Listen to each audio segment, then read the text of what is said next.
সম্মানিত হাজিরিন,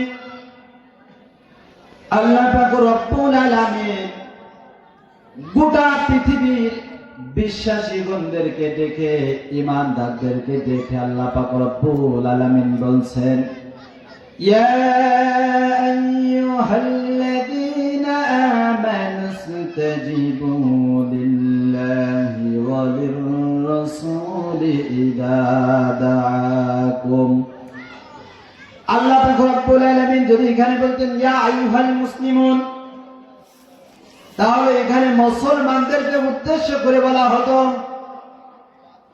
কিন্তু আল্লাহ এখানে প্রথম যে সত্যটা দিয়েছেন, এক নম্বরের সত্য আল্লাহ দিয়েছেন ইয়া আইয়ুহাল্লাযীনা আমানু, হে ঈমান গ্রহণকারী, ঈমান আনয়নকারীগণ, বিশ্বাসীগণ, হে দুনিয়ার বিশ্বাসীগণ।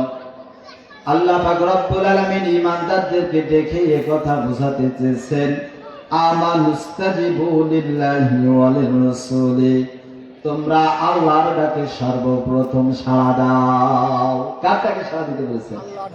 আল্লাহর ডাকে সাড়া দিতে বলেছেন। ওয়া লির-রাসূলি, এরপরে তোমরা তোমাদের রাসূলের ডাকে সাড়া দাও। এই একটা আমিও শব্দ দিয়ে বোঝাতে চাই। আল্লাহ আমাদেরকে বলছেন ইয়া আইয়ুহাল্লাযীনা আমানু, হে বিশ্বাসীগণ, হে ঈমানদারগণ, তোমরা আল্লাহ এবং তার রাসূলের ডাকে সাড়া দাও। কেন সাড়া দিতে হবে?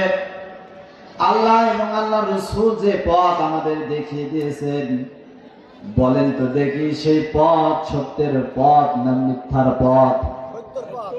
এই পথটাই হলো সত্যের পথ।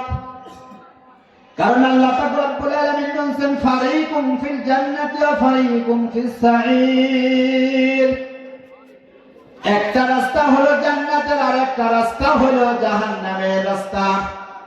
দুইটা রাস্তাই কখনোই এক হতে পারে না। ভালো আর মন্দ কখনোই এক নয়। ভালোর দিকে আলাদা, মন্দর দিকে আলাদা যায়।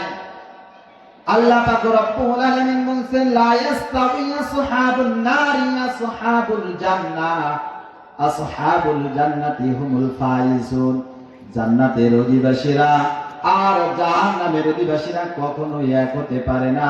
সমাজে মুসলমানের সংখ্যা অনেক থাকতে পারে, আলোচনা সবাই শুনতে পারে, প্যান্ডেলের তলে সামিয়ানার নিচে যারা বসে আছে আর বাইরে থেকে যারা শুনছে কখনোই এক হতে পারে না।